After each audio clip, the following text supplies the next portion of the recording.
राधा वल्लभ श्री हरिवंश, राधा वल्लभ श्री हरिवंश, राधा वल्लभ श्री हरिवंश. स्वागत आहे तुम्हा सर्वांचं आपल्या या नवीन ब्लॉगमध्ये. तर भगवान श्रीकृष्णाच्या दर्शनाने या ब्लॉगची आपण सुरुवात करूया.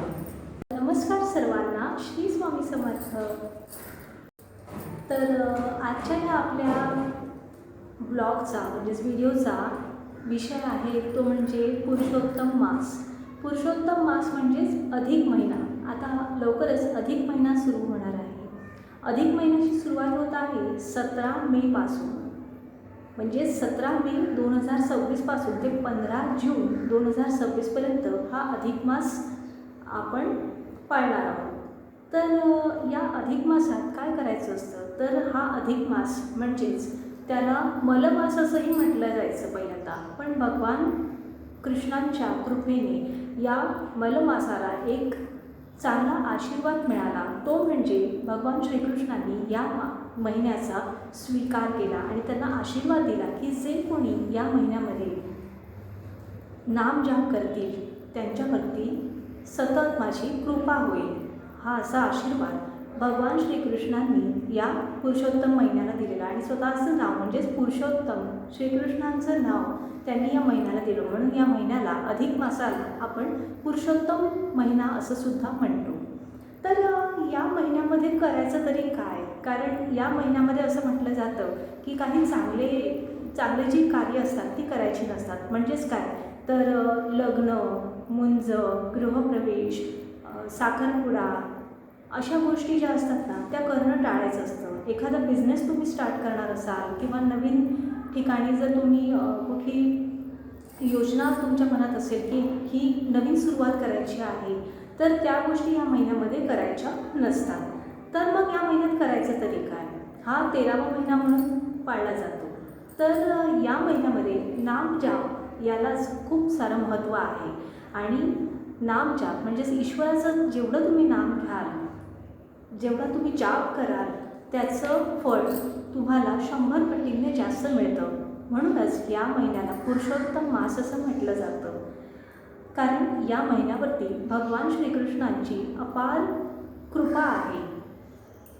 तर मग या महिन्यामध्ये तुम्ही काय करू शकता, तर नामजाप हे तर सर्वात पहिल्यांदा आपल्याला करायचंच आहे. उठता बसता तुम्ही नामजाप करत राहा. म्हणजे प्रत्येक श्वासानुसार तुम्ही काउंट करू शकता. आता तुम्ही म्हणाल की रोजच्या म्हणजे दैनंदिन जीवनात हे शक्य नाही की जपमाळ घेऊन बसणं 108 वेळा किंवा 108 माळा करणं आम्हाला तरी शक्य नाही, कारण शहरी जीवन आहे, धकाधकीचं जीवन आहे आणि सतत चालू असतं हे जीवन. तर त्याच्यामध्ये जपमाळ घेऊन बसणं पॉसिबल नसतं, राईट. तर त्यावेळेस आपला जेव्हा श्वास आपण घेतो तेव्हा आपण कुठल्या देवाचं तुम्ही ज्या देवाला तुम्ही मानता त्या देवाचं तुम्ही नाम घ्या. म्हणजे आता विठ्ठल, राधा, कृष्ण, तुम्हाला जे काही म्हणायचं असेल, तुम्ही ज्या देवाला मानता स्वामी समर्थांचं नाव घ्या. तर तुम्ही असं अखंड नामजाप मनातल्या मनात सुरूच ठेवा, त्याचं फळ तुम्हाला नक्कीच मिळतं. दुसरी गोष्ट म्हणजे या महिन्यामध्ये दानाला खूप महत्त्व आहे. आपण वर्षभर जे दान करतो त्याचं पुण्य तर आपल्याला मिळतंच, पण या पुरुषोत्तम मासात म्हणजेच अधिक महिन्यात जे आपण दान करतो त्याचं फळ जे असतं ना ते 100 पटीने आपल्याला मिळतं. मग हे दान कुठलं करावं, तर अन्नदान असतं, विद्यादान असेल किंवा काही नाही तर तुम्ही श्रमदान देऊ शकता. कुठल्या व्यक्तीला जर त्यांची परिस्थिती नसेल, शारीरिक परिस्थिती नसेल आणि त्यांना जर काम करता येत असेल तर तुम्ही तुमचं श्रम त्यांच्या कामासाठी वापरू शकता. हे सुद्धा उत्तम दानामध्ये गणलं जातं. तर अशा प्रकारचे दान तुम्ही करू शकता. आणि या महिन्याला धोंड्याचा महिना पण म्हटला जातो बरं का. धोंड्याचा महिना म्हणजे काय, तर या महिन्यामध्ये ना धोंडे बनवले जातात घरी. आता ते धोंडे कसे बनवायचे ते तुम्हाला माहितीच असेल, बट जर त्यांना नाही माहिती असेल तर मग तुम्ही एखादं म्हणजे यूट्यूबवरती शोधू शकता की अधिक मासामध्ये धोंडे कसे बनवायचे, त्याची रेसिपी तुम्हाला मिळेल. त्यामुळे मी आता ती काय रेसिपी काही डिस्कस करत बसत नाही. पण या महिन्यामध्ये ना जावयाला खूप महत्त्व असतं. आता तुम्ही म्हणाल की इतर वेळी नसतं का जावयाला महत्त्व, तर नक्कीच असतं. पण या महिन्यात आपण म्हणजेच मुलीच्या घरचे म्हणजे मुलीचे जे मिस्टर म्हणजे जे हजबंड असतात म्हणजे जावई जो असतो ना त्याला घरचे घरी बोलवतात, ठीक आहे. म्हणजे सासरी जातात ते. आणि जावई हा विष्णू स्वरूप मानला जातो. म्हणजे कसं आहे ना, मुलगी ही आपली लक्ष्मी असते. मुलगी ज्या घरात जन्माला येते त्या घरात लक्ष्मीच्या पावलांनी जन्माला येते. ज्या घरात विवाह होऊन ती जाते तिथे ती लक्ष्मी म्हणून लक्ष्मीच्या पावलांनी त्या घरामध्ये प्रवेश करते. त्यामुळे लक्ष्मी जर मुलगी आहे तर तिचे जे हजबंड आहेत तर ते त्यांना विष्णू स्वरूप मानलं जातं. लक्ष्मीचे पती म्हणजेच भगवान विष्णू.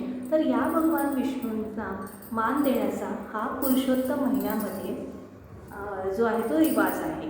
तर त्यांना घरी बोलावून त्यांचं कौतुक केलं जातं, त्यांना गोडधोड दिलं जातं. या गोडधोडमध्ये मोस्टली धोंडे असतात तर ते बनवतात, किंवा जर तुम्हाला रेडीमेड आणायचं असेल तर ते बत्ताशे आणतात आणि 33 या संख्येमध्येच त्यांना ते धोंडे किंवा बत्ताशे दिले जातात. एक तांब्याचं पात्र घेतलं जातं, तांब्याच्या पात्रामध्ये 33 बत्ताशे ठेवले जातात. किंवा जर तुम्ही घरी धोंडे बनवले तर त्या धोंड्यामध्ये जे गव्हाचं पीठ असतं ना त्याच्यामध्ये साखर टाकतात आणि ते कणिक कसं मळून घेतात, ठीक आहे. आणि त्याच्यामध्ये काही काही पदार्थ टाकतात. म्हणजे काही सुका मेवा टाकला जातो, काही याच्यामध्ये गूळ टाकला जातो, काहीमध्ये म्हणजे तुम्हाला जे जे पदार्थ आवडतात ना असे 33 पदार्थ घेतले जातात. त्याच्यामध्ये ते स्टफ केले जातात आणि ते तुपामध्ये किंवा तेलामध्ये असे तळले जातात. राईच्या तेलात नाही, बाकीच्या दुसऱ्या कुठल्याही तेलामध्ये तळलं तरी चालतं. आणि एक जो धोंडा असतो ना त्याच्यामध्ये मीठ भरतात आणि तो मिठाचा धोंडा ज्याला मिळेल ना म्हणजे ते घरामध्ये सगळ्यांना तर वाटलं जातं. आधी पहिल्यांदा तो मान असतो जावयाला दिला जातो आणि बाकी ते घरातल्या सगळ्यांनी ते खायचं असतं. तर तो मिठाचा जो धोंडा असतो तो ज्याला मिळेल तो सगळ्यात म्हणजे लकी व्यक्ती असं समजलं जातं, ठीक आहे. किंवा मग तुम्ही बत्ताशे देऊ शकता. 33 बत्ताशे देण्याचं म्हणजे रिवाज आहे. आणि तुम्ही खाण्यापिण्याचं जे काही द्याल त्याच्यासोबत जावयाच्या आवडती फळं ठेवायची असतात त्याच्यासमोर. आणि जर तुम्हाला मानपान देताना जर तुम्ही सोनं चांदी खरेदी करू शकत असाल यथाशक्ती तुम्ही त्यांना देऊ शकता. आता तुम्हाला माहितीच आहे सोनं चांदीचे भाव खूप म्हणजे गगनाला भिडलेले आहेत. तर सगळ्यांनाच काही ते शक्य होणार नाही, बरोबर ना.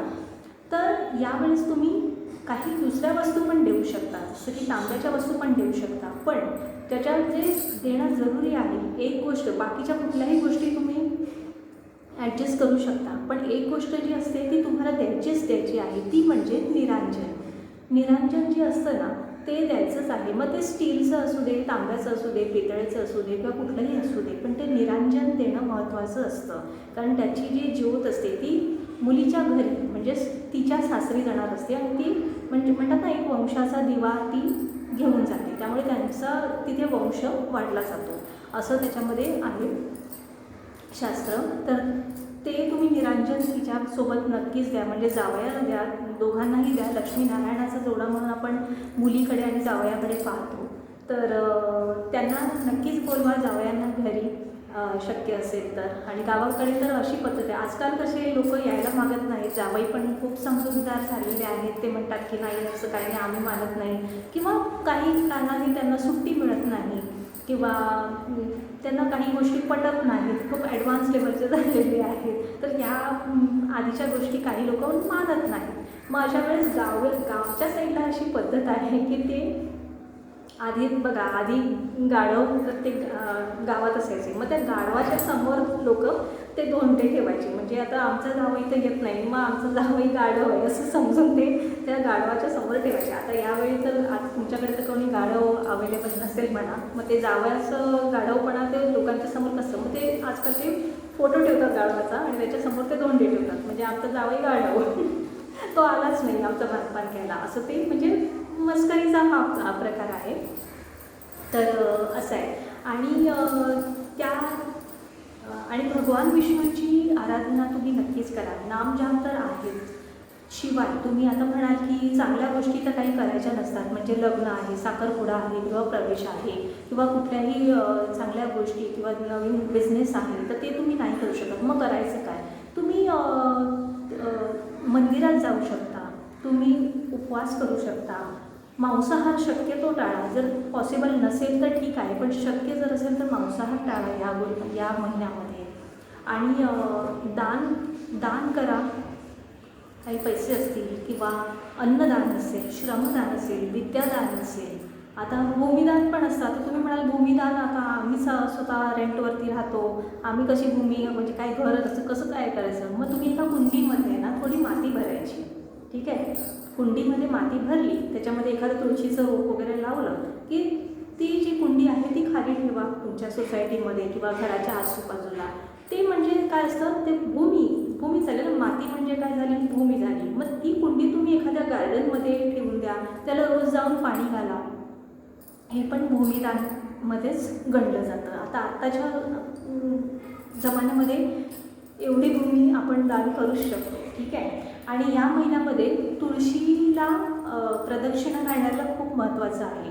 तुळशीला प्रदक्षिणा घाला. रोज संध्याकाळी तुळशीसमोर दिवा प्रज्वलित करा आणि ओम नमो भगवते वासुदेवाय या मंत्राचा जाप करू शकता तुम्ही.